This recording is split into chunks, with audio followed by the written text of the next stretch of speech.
So, this video is about the infantile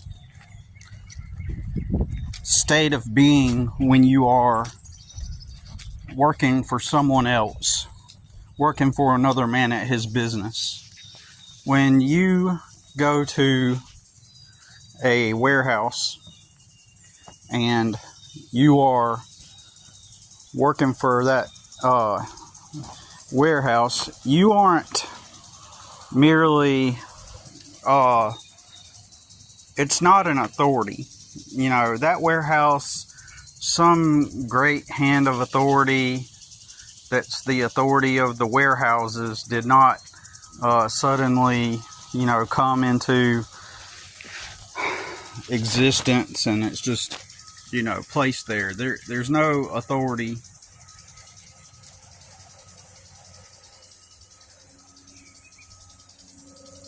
I don't know if you saw that, but that squirrel just walked right past me, right past my leg. But there's two of them. There's another one on the fence right there. But that one, it just literally zoomed down by my leg. Anyways, it didn't see me. So, a warehouse is not an authority. So we perceive it to be an authority, and it's just sitting there in our reality. It's a fixture in our reality. Whether or not you've seen that warehouse when you were driving doesn't matter, but let's just say that it's something that you drive by every day, and you see the big building. It's like tall, it's big, and it's got a logo on it and letters. We are conditioned to believe that is an authority, a fixture in our conscious, in our reality. Like it's just there. It just exists, and inside of that place is some authorities, and perhaps in there too is the authority, like the head of it, or that elusive authority figure, resides in some kind of ephemeral, ethereal realm somewhere, in some quiet, unspoken space, or in some big city somewhere, nestled in some kind of like tall building, and they're the authority over that warehouse, that some other greater hand of authority gave them the authority. So we're just conditioned to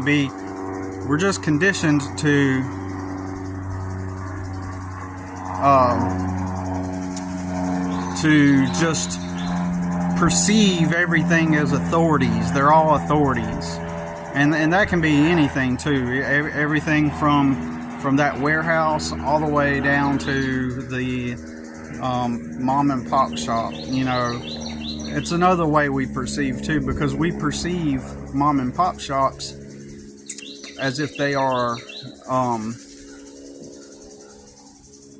regular people who just kind of, found some kind of angle, or concocted some kind of way to, to have the ability, or they got lucky to like start their own restaurant or their own gas station or retail store. When I say that you are totally misdirected, totally mistaught about how reality works, you are really completely, entirely mistaught about how reality works, right? So we'll get into that here in a moment. We'll explore more of this in a moment, but like first I wanted just to show off my grass I'm growing. This was just bare land when I first started, and now it's you're starting to see the baby grass come up, and then in a couple of weeks it'll be fully green. But yeah, it was just bare dirt, and so we're gonna go set my truck so you don't have to listen to the sprinklers. So yeah, you're mistaught, you're conditioned to believe that you're surrounded by authorities. This imprint gets put into you at a very early age. At an early age, when your brain is malleable, when your mind is malleable and easy to shape and form, to place thoughts in it that create beliefs, I'll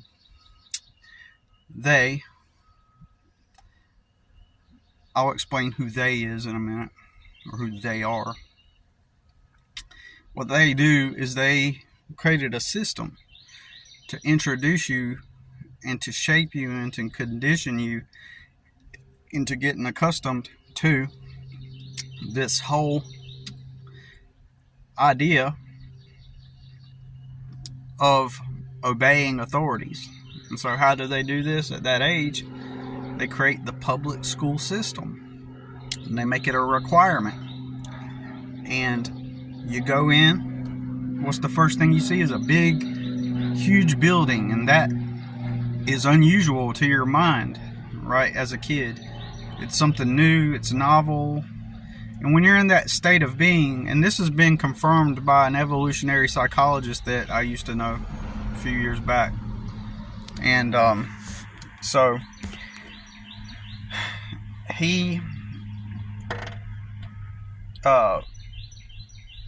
yeah, that was his profession. Anyway, I'll get off topic on that, but at a certain age, when your young mind is young and malleable, but this can be any age too, but just especially when you're young, you see the big buildings. It's a new place. When a new environment is introduced to anyone, it's easy to shape and influence how they think. And this is a child or adult. Especially children, though, you introduce somebody into a new environment, then it's easy to condition and indoctrinate them and make them and persuade them into believing what you want them to believe. So you're a kid, you're in this new environment, and then this environment teaches you that, okay, there are authority figures and you have to listen to them. There's the principal, he's like the big authority, and he's some elusive figure that pops in and out of existence in your childlike reality, right? And maybe one day you get to meet him, or he comes into your classroom, and for that brief moment it's novel. He's like special. He's, if you watch this movie with Tim Curry in it, I can't remember the name of it, but one of the first movies, one of his early movies from the 80s, where he is like a vampire, or the master wizard or something like that, and it's a school of witches. These girls, it's actually one of my favorite childhood movies, really. He makes an appearance, like he's like the grand master wizard, and there's all this talk about him coming, and all the girls are giggling, and they're actually fawning over him too when he finally arrives. But it gets to a point where it builds up to the point to where he arrives. But before he arrives, he is talked about. Everyone's like, oh, it's him, he's here, or you get what I'm saying. They're just all like giggling and talking, and they want to impress him because he's the authority. He's like the highest authority.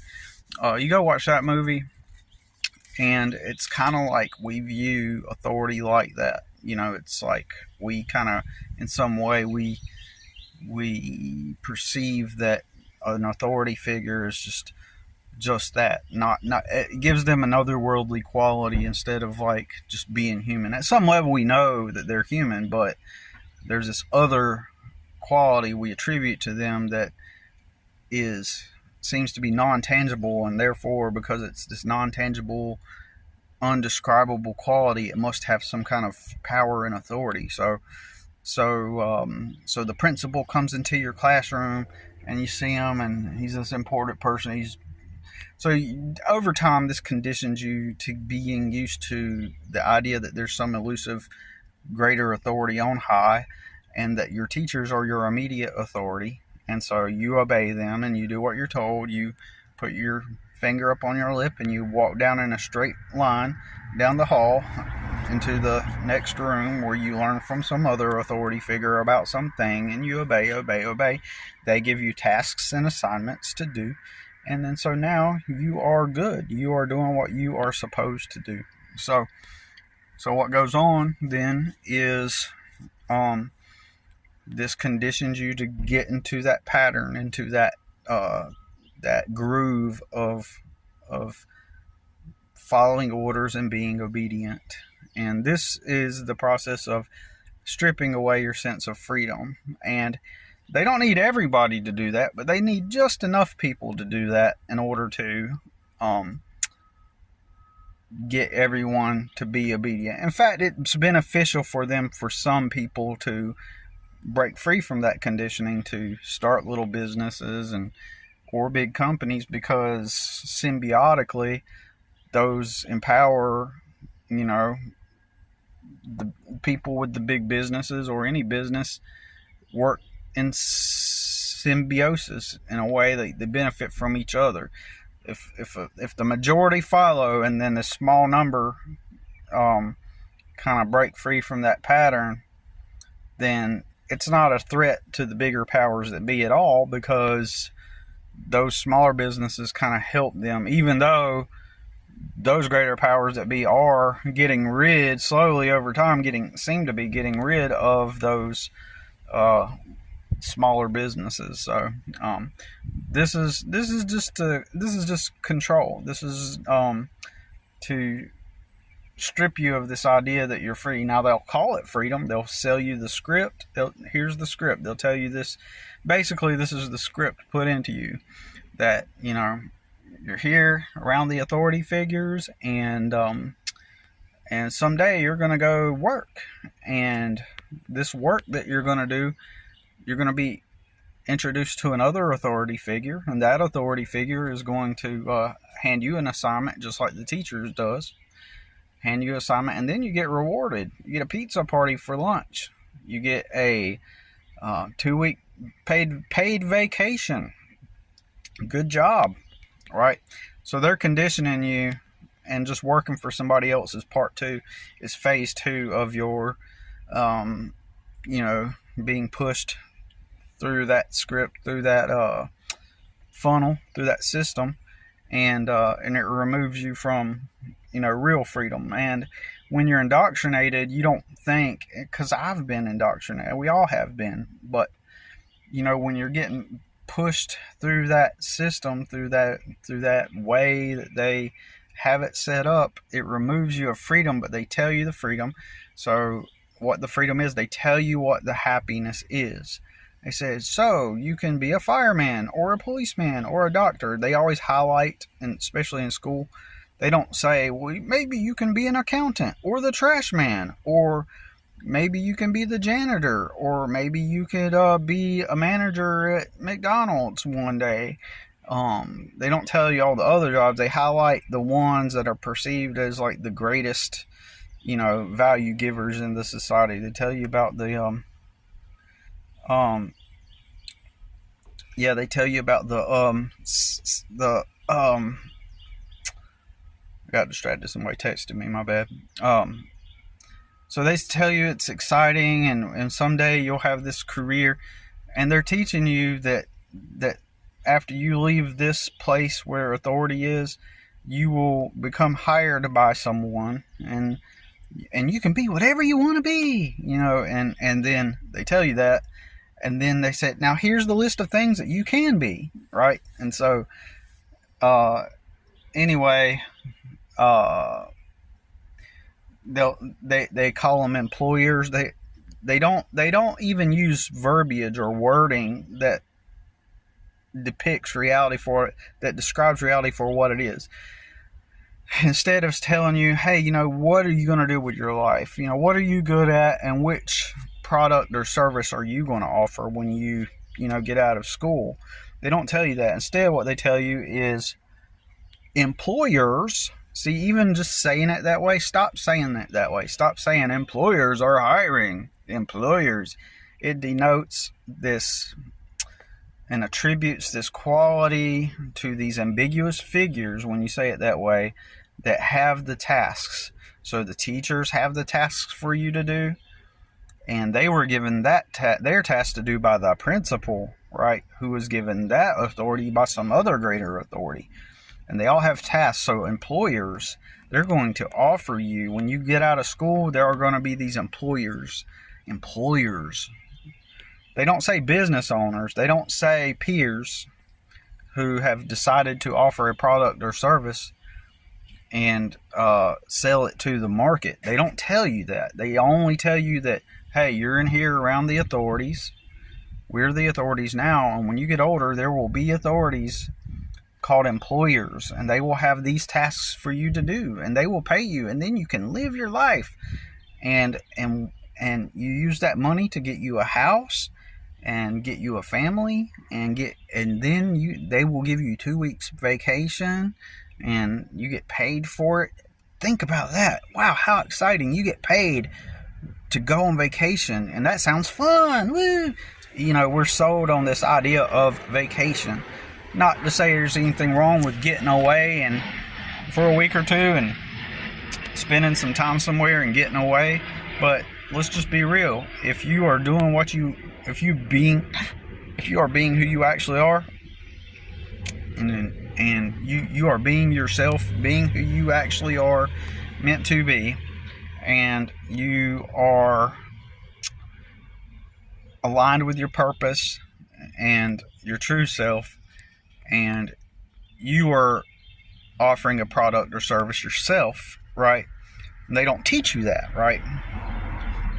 When you're doing that, you are